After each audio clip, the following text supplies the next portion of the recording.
Okay. Here's the last one of my unpack of the little game. Over here I've got my working source material as I was going through. Here's again more of the dramatics, but adding it to a story. Some of my exhibits.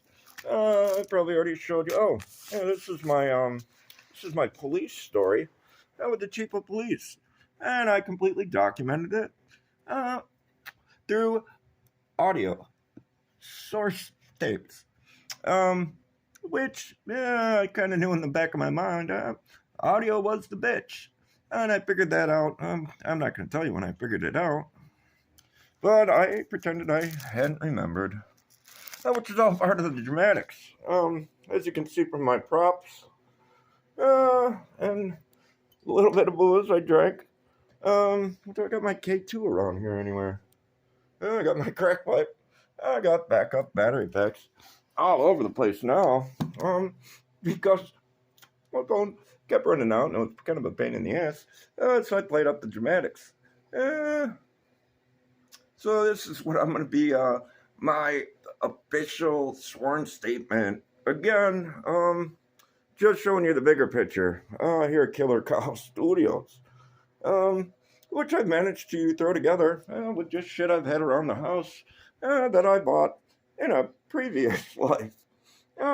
Before I started making quick connections after I had unlocked my subconscious, I guess. And I'm putting it all into a story. Part of my story. Well, I don't even want to tell you about my Paul McCartney story. You're gonna have to like, share, and dare to subscribe. Really quickly again, Judas Priest for Zen mode. And there's a picture of what we Fallen Angel. AC/DC. These are a big part of the story. There's Bon Scott. And you'll see the little lightning bolt there too, which I call a little call from the universe, where you can be a little lightning rod if you pick up the call. There again is my Judas Priest tapestry. Establishing, I guess, my Judas Priest 4 Xboxer game tag, as well as my new alias on the channel as the Painkiller. But again, I'm David Kelly G. There's my wall, which I made a couple videos, and I sang really bad outside the wall, and I played it up. So it's I was in my creative flair phase, and I figured more videos I posted, the more crazy they seemed, the less people would take me seriously, which is kind of what I knew all along. So this I'm gonna call my official sworn statement. Quick appendix, whatever. Kind of showing you what I did, and how I explained how I did it in my other videos. Brad, I ain't taking your call. Lori, I ain't taking your call. If you guys have an attorney, or maybe the president here, stupid hospital, I'll take their calls. Otherwise, I'm just bumping this shit into my official lawsuit and documenting the whole thing. Oh, look, I have maps on my wall. So I bring the maps into my story as well. You're going to see the New York City. I got New York City in my book. I got the whole world. Seems to have been connected at one point, in my opinion. And I read the Bible, and it kind of said the world was connected. So I'm going to go out on a limb and say, well, maybe it was. Yeah, I know, that's probably crazy. It's probably crazy nowadays. So, yeah, that's what I'm going to try and do is point out the bowling balls running through most people's brains nowadays. Because a lot of people, as I've been telling you, have two different conflicting ideas in their head. One of them could be abortion. And if I would have been born in 1972, I would have been aborted. Fortunately, I was born premature after my mother got punched in the stomach. So I made that part of the book. Oh, let's see. What else? Well, I don't want to unpack everything in this short video clip. Well, I kind of prove, again, my master plan. Ooh, K2 pipe. Woo-wee. I think I might even take a puff off this bad boy. Hang on.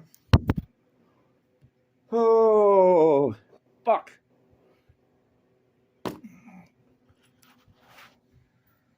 Can't find a lighter. So, yeah. Welcome to Bullet Time, or The Matrix. You could also consider this comic books. These comic books were a huge influence to me growing up, especially the X-Men. X-Men 137, Phoenix died. I used to have X-Men 94. That was the first time the X-Men, the new X-Men, were ever in a comic book. That was X-Men 94. I own that. I own X-Men 137 to like 206.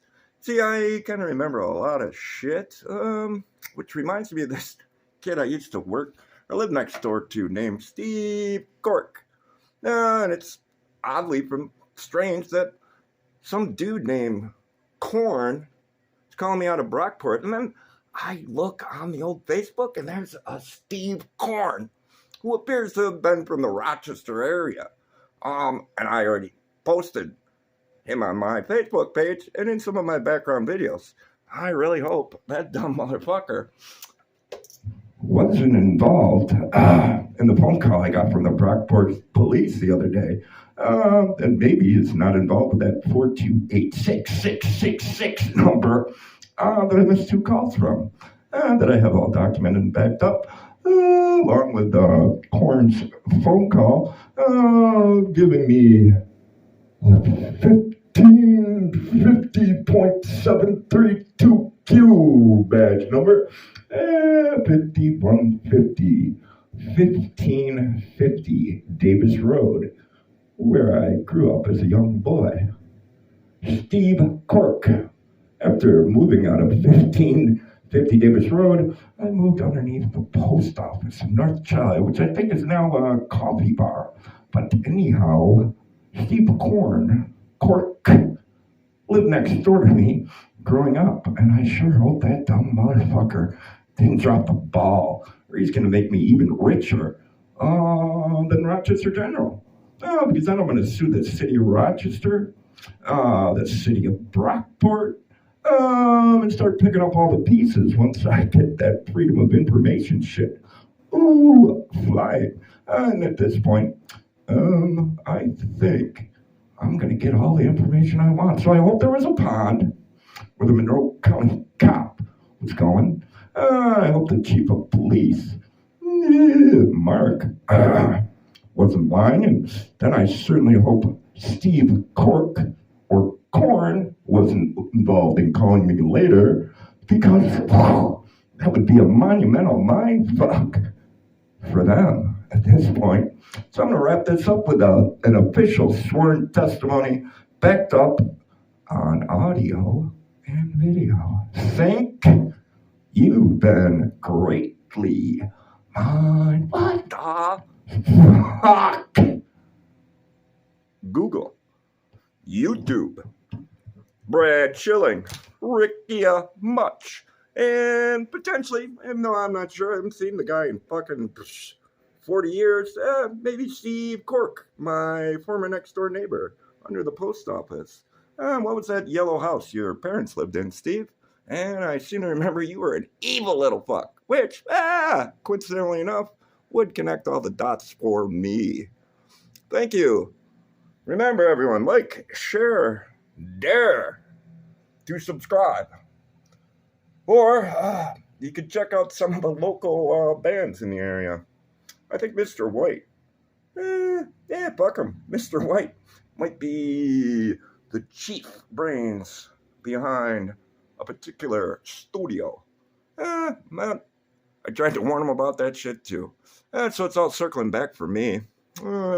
The book, the overviews, the background characters, the American Babylon book, my fun with numbers, and my RGH complaint, all perfectly syncing, all perfectly part of a very good book, and a couple of fucking lawsuits.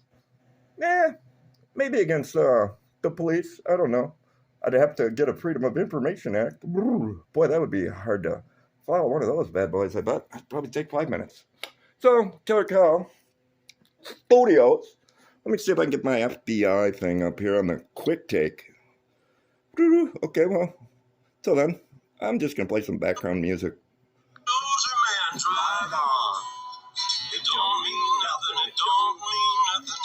Right on. Oh, yeah, and now I'm having fun splicing together music and singing, and I got a shitty singing voice.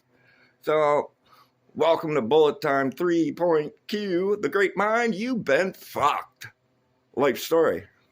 David Kelly, G. Officially wrapping up. My next officially sworn testimony, bringing all of this, maybe, back to my last video. Woo! And that's a player for dramatic. And if you don't like it, mute me. And if you don't like my videos, don't watch them. In the meantime, I'm going to keep on grinding with all my special high-tech abilities. It cost me about $20. 1Q1, great mind fuck, brink. Oh, I'm going to have to decline that call. I seem to have already gotten one on the line.